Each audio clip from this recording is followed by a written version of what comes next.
Hello everyone. Today, I'll continue sharing the story of the single mother, Tiểu San. I hope you enjoy the video. During her first days working at Hai's company, Tiểu San finally understood that the office environment wasn't as simple as she once imagined.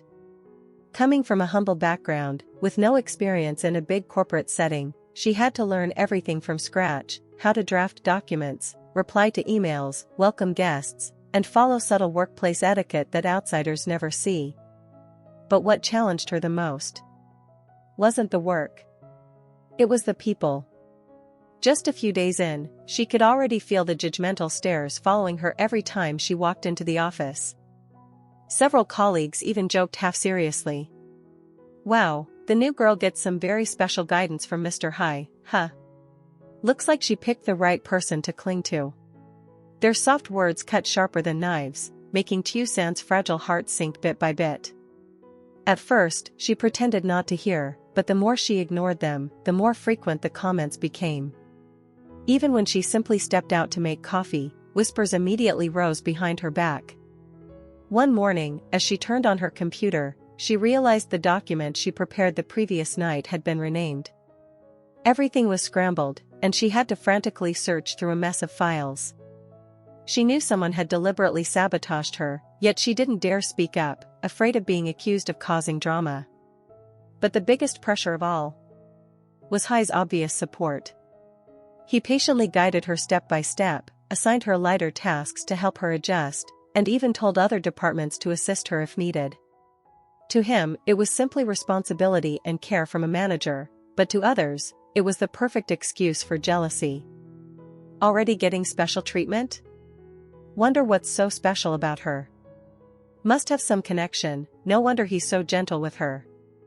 Those words kept Tiểu San awake at night, tears stinging the corners of her eyes. She feared becoming a burden to Hai, feared the misunderstanding, feared that she might damage his reputation. One evening, when everyone had left and only a few lights remained in the office, Tiểu San sat quietly at her desk, shoulders trembling from the day's accumulated pressure. Her eyes were tired and red, her hands resting weakly on the documents before her. She wondered, am I really fit for this place? Am I becoming a burden to him? But then she remembered Hai's sincere words, "I believe you can do this." And just like that, her heart found the strength to keep going. Maybe, this challenge was her first step toward growth, the path Hai wanted her to walk confidently and bravely. That evening, after a late meeting, Hai returned to the office to retrieve some documents when he overheard voices behind a cubicle wall. What's so great about her that she deserves such special treatment? Probably good at flattering him. She looks so provincial. Hai froze. His eyes darkened, icy and sharp. Those words didn't only attack Tiểu San, they insulted his integrity and judgment. He tightened his grip on the documents, trying to calm himself, but a second later, he stepped forward. The three employees fell silent instantly, faces pale when they saw their boss behind them. Hai's voice was low, steady, but powerful enough to freeze the room. "If you have enough free time to gossip about coworkers, I assume all your responsibilities are perfectly handled, correct?"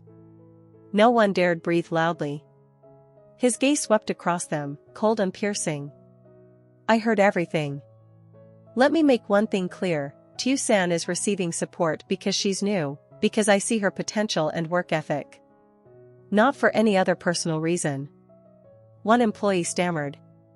"We were just joking." "There is no joking that involves belittling someone," Hai cut in sharply. "Respecting colleagues is basic. Fail to do that, and I will reconsider your positions." All three lowered their heads.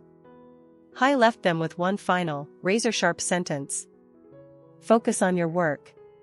He turned away, anger still evident in his eyes. Meanwhile, Tiểu San was at her desk, unaware of everything that had happened. When Hai walked past, he immediately noticed her exhausted eyes and drooping shoulders. He stopped. "San." She looked up, startled by his serious expression. "Did I do something wrong?" she asked softly. The sight of her trembling hands made Hai's tone soften at once. He pulled a chair beside her. No. You did well. Then, slowly and firmly, he added. I know some people have been saying unpleasant things about you. Tieu San froze. She lowered her head as tears began to gather. I didn't want to trouble you. I thought if I tried harder, things would get better. Hai shook his head, voice steady. No, San. What they did is not your fault. And you don't have to deal with it alone. His tone softened further, warm enough to melt her defenses. I talked to them already. Don't be scared, don't be sad. I won't let anyone hurt you again. Tears fell onto the desk, not from pain, but from feeling protected. In a trembling voice, she whispered. Thank you, truly, thank you. Hai looked at her, heart tightening but filled with determination. San, just remember one thing. I believe in you. And I'm always on your side. Those words warmed her entire difficult day, melting away the heavy pressure in her chest. For the first time since joining the company, Tieu San felt she wasn't alone anymore. Among the people who disliked Tieu San, the most notable was Mai Lin, a sharp, ambitious woman and a long-time employee admired by many in the company. For a long time, Mai Lin had secretly liked Hai. She was drawn to his calm demeanor, leadership aura, and masculine charm. But after all those years working together, Hai had never once given her a special look. He always kept his distance, spoke politely, and never crossed the line of mere colleagues. At first, Mai Lin thought that with time, one day Hai would eventually notice her. But all those hopes shattered the day Tieu San appeared. A simple girl, no heavy makeup, dressed plainly, with an unremarkable background, yet she received special attention from Hai. He patiently guided her through even the smallest tasks and even told others to support her so she wouldn't feel lost. That made Mai Lin burn with anger. Every time she saw Hai standing near Tieu San, speaking to her more gently than usual, Mai Lin felt deeply insulted. Why her? What does she have that I don't? Those questions gnawed at her day after day, turning her initial irritation into a bone-deep jealousy. From then on, trouble started to pile up for Tieu San. A report she had carefully prepared somehow ended up with incorrect data, causing the department manager to scold her in front of everyone. Tieu San was bewildered, not understanding what had gone wrong. One day she was late completing a task because the assignment email mysteriously disappeared from her inbox. Her coworkers looked at her with displeasure, assuming she was lazy. Another time, HR called her in after receiving an anonymous complaint accusing her of gossiping during work hours and leaking internal information. None of it was true. But no one stood up for her. There was no evidence to clear her name. All she could do was stay silent and endure it. After each incident, Tieu San would quietly cry in the restroom, wiping her tears and telling herself, maybe I still have a lot to improve. I'll just try harder. She didn't dare tell Hai. She was afraid he'd think she was weak, afraid of bothering him, afraid people would say she was using personal issues to influence him. Meanwhile, from afar, Mai Lin watched it all with a cold smile on her lips. One noon, while Tieu San was eating a small lunchbox she'd brought from home, Mai Lin deliberately walked by and slammed a stack of documents down on the desk, making the lunchbox pop open. Do your job properly. Don't think just because the boss cares about you, you can do whatever you want, she sneered. Startled, Tieu San stood up quickly. I didn't do anything wrong. Mai Lin gave her a slow once-over, from head to toe, then smirked. Didn't do anything wrong? You think everyone here is blind? Mr. Hai treats you like that, not everyone gets that kind of attention. Don't get too full of yourself. Tieu San's chest tightened, her heart sinking. I'm giving you real advice, Mai Lin leaned close to her ear and whispered. Stop dreaming about standing next to Mr. Hai. He's not meant for someone like you. With that, she walked away as if nothing had happened. Left behind, Tieu San stood alone in the middle of a crowded office, feeling lonelier than ever. Her hands shook, and tears fell into her lunchbox without her even realizing. And while all of this was happening, Hai had no idea. He still thought Tieu San was adapting well, working diligently as always. He didn't know that after every gentle smile he gave her, after every soft word of encouragement, a wave of jealousy was crashing over the fragile girl he was trying to help. The more he cared about her, the more hurt she became. All those petty tricks weren't enough to break Tieu San the way My Lin had hoped. Even though she was exhausted, wounded, and often cried alone, every morning, Tieu San still came to work with a humble attitude, doing her best with whatever she was given.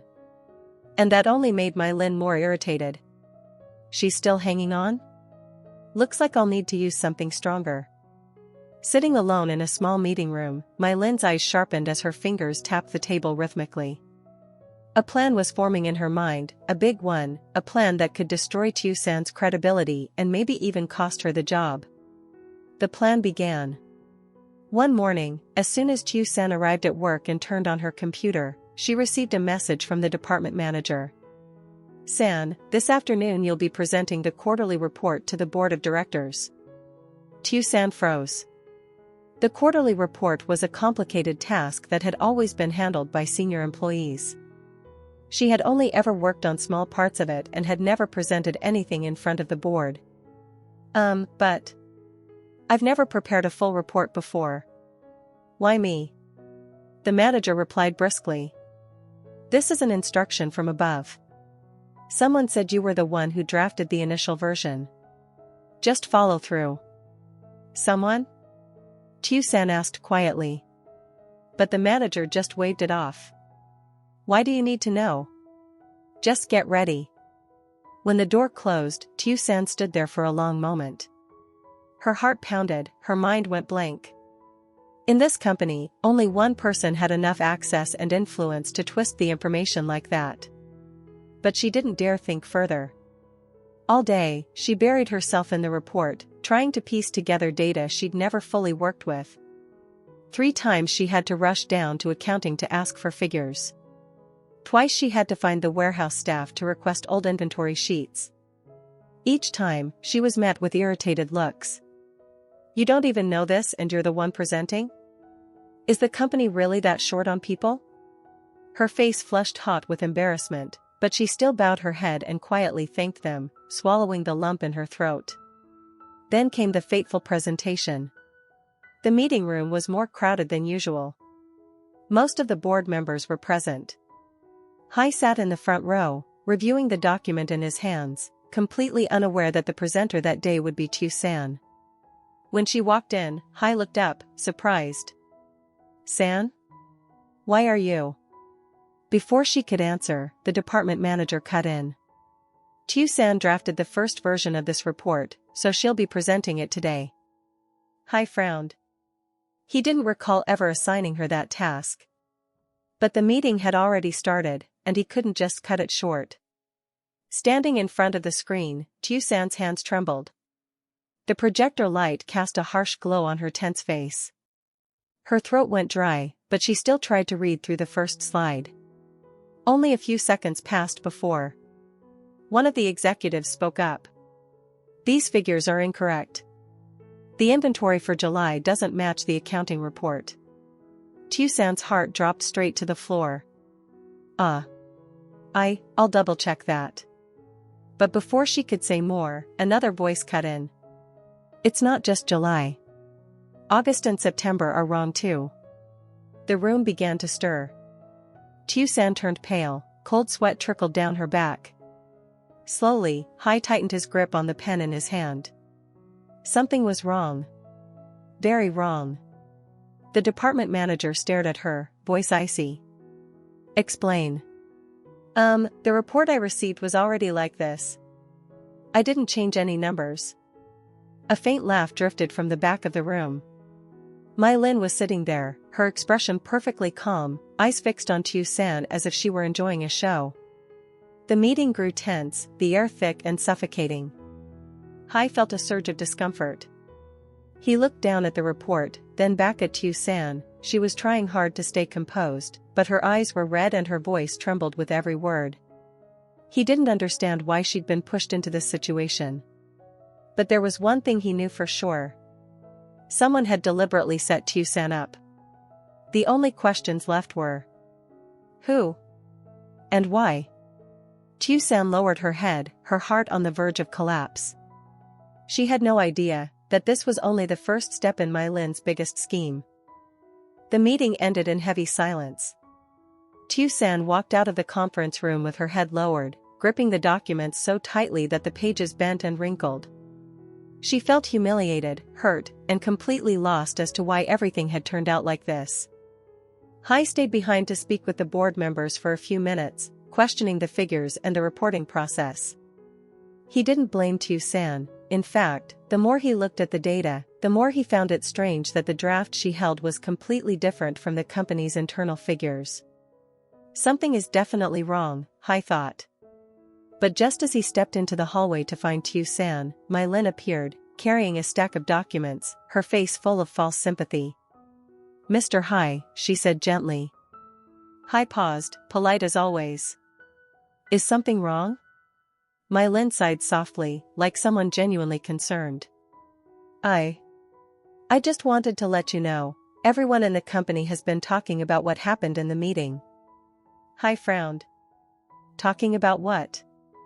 My Lin bit her lip, pretending to hesitate. "They say Tieu San relies on your favoritism, and doesn't take her job seriously.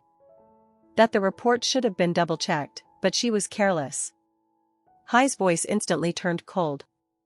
"San isn't that kind of person." But My Lin continued, adding fuel to the fire. "I know, but others don't see it that way. They think you're covering for an employee who isn't fulfilling her responsibilities." She lowered her head sorrowfully. "I'm only telling you so you're aware. I don't mean anything else." Then she walked away, leaving Hai standing there, deep in thought. He didn't believe her words. But they still planted an uneasy feeling in him, as if San was under more pressure than he realized. Meanwhile, Tieu San. She sat alone in the break room, clutching a box of tissues as she wiped her tears. Her small shoulders trembled uncontrollably. The presentation had been a crushing blow. She felt useless, a burden. The door suddenly opened. Startled, she looked up. It was My Lin. Her smile was soft, but icy. "San, you're still here?" she asked sweetly, disturbingly sweet. Tieu San quickly wiped her tears, lowering her head. "I'm sorry. I didn't expect the meeting to." My Lin let out a dramatic sigh. "Don't be upset. But, to be honest, Mr. Hai is really disappointed." Tieu San's heart clenched. He's disappointed?" My Lin nodded, hiding the triumphant spark in her eyes. "He said in the meeting that you weren't well prepared. He said, if the report affects this quarter's results, you'll have to take responsibility." Tieu San froze. Her eyes widened, her heart squeezed painfully. He actually said that?" "Yes. He just finished discussing it with the board. You should reflect on your work." She placed a stack of papers on the table, her voice soft but sharp as a blade. "These are the documents he wants you to fix. He said to send the final version before tonight." With that, she left, while Tieu San stood there, completely shattered. She believed every word. Because she had no idea just how much My Lin despised her. Later that afternoon, Hai searched the office for Tieu San, wanting to clarify the situation and help her. But she was nowhere to be found, until he finally spotted her on the rooftop. She was sitting alone, hugging a stack of papers, eyes swollen from crying, her hair tousled in the wind. Hai called softly. "San." She jolted upright, quickly wiping her tears as she stood. I'm sorry. I'm redoing the report. I'll try my best. I know you're disappointed in me." Hai stopped in his tracks. "Disappointed? Who told you that?" San looked down, unable to meet his eyes. I heard, people said, you told the board I didn't do well, and, if the report affects the quarter, I'll be responsible." Hai stared at her for a long moment. A wave of suspicion, irritation, and deep anger rose inside him. Who had told her that? Who was manipulating things behind his back? Meanwhile, San's heart felt like it was breaking apart. She truly believed she had let him down. She had no idea that at that very moment, Hai felt even more pain than she did, seeing her so scared, so defeated. He had never once blamed her. Never said she was responsible for the quarter's results. Never, not even for a second, felt disappointed in her. So then, who made her believe such things? San kept her head bowed, her voice trembling. I know. I caused trouble for everyone. If you want, I can transfer to another department, or, if necessary, I'll resign. Hai immediately stepped forward and gently held her shoulders. San, look at me. She hesitated before lifting her gaze. Her reddened eyes made his heart ache. I never said those things.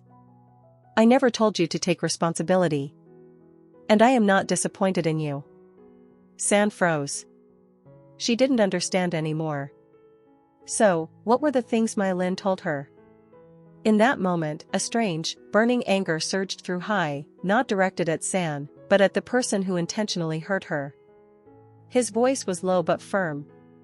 San, who told you all that? San shook her head quickly, terrified like a child being cornered. I can't say. I don't want to drag anyone down. I don't want to trouble you. Hai clenched his fists. No one has the right to make you this afraid. Tears rolled down her cheeks. I just want to do my job well. I don't want to cause problems. Hai took a deep breath, his voice calm but steely. I'll find out myself. You don't have to worry. The next day, Hai began observing everything in the office more carefully. He paid attention to every glance towards San, every whisper as she walked by, even the people monitoring her tasks too closely. He checked the task assignment email. There, he found something odd. The email assigning the quarterly report wasn't from the internal system. It was manually sent from another employee's account. Who would intentionally assign her a task she wasn't responsible for? Then he checked the report draft San was given. In the company's storage system, there was no version matching it. Meaning someone had deliberately given her a tampered set of numbers. The more he read, the colder he felt down his spine. Everything pointed to one conclusion. Someone had set her up to fail. That afternoon, Hai called the department manager to his office and asked directly. Who assigned San to do the quarterly report? The manager blinked, surprised. It was Mylin. She said it was your instruction. Hai's pen stopped midair. His eyes darkened, dangerously. I never gave such an order. The manager swallowed hard. I thought it was strange too, but Ms. Mylin was very certain. Hai said nothing more. He had found the first piece of the puzzle. Later that evening, as people were getting ready to go home, Hai stood alone in the empty meeting room, staring out the window. The golden sunlight shone across his face, but his eyes were cold and contemplative. Mylin, was it you? He recalled her calm expression during the meeting. How she always appeared whenever something went wrong for San, always pretending to care, but subtly adding more fear and doubt. The more he thought about it, the tighter his chest felt. If it really was her. She didn't just want to discredit Tieu San. She wanted to push her into despair. And that was something Hai absolutely could not forgive. Meanwhile, in the hallway, Tieu San quietly packed her desk. She kept her head down, trying to look normal, hiding the lingering tears in her eyes. She didn't know that. At that very moment, Hai stepped out of the meeting room and saw her small figure. A little figure, carrying far too much injustice. He curled his fingers tightly. He would protect her.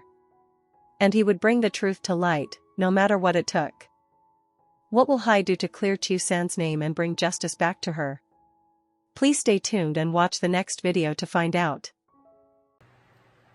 Xin chào mọi người, rất vui được gặp lại mọi người trong video hôm nay của mình. Câu chuyện hôm nay mình chia sẻ cho mọi người về người mẹ đơn thân Tiểu San. Thì sau những biến cố thì Tiểu San đã nỗ lực học tập và là tiếng Trung với Hải, nhưng những khó khăn ở trong văn phòng thì cô thật sự chưa đến chả bao giờ, nên đã bị ghen ăn tức ở, bị đố kỵ. Liệu rằng Tiểu San sẽ phải vượt qua như thế nào và Hải sẽ bảo vệ Tiểu San bằng cách nào thì mời mọi người cùng đón xem ở video tiếp theo nha. Cảm ơn mọi người đã xem hết video hôm nay và ủng hộ kênh của mình trong suốt thời gian vừa qua. Hy vọng mọi người sẽ vẫn yêu thích nhân vật Tiểu San và yêu thích những câu chuyện mình mang lại cho mọi người. Nếu mà mọi người yêu thích kênh của mình thì nhớ chia sẻ cho bạn bè để mọi người cùng biết đến và để mình có động lực để kể nhiều chuyện hơn cho mọi người nghe nha.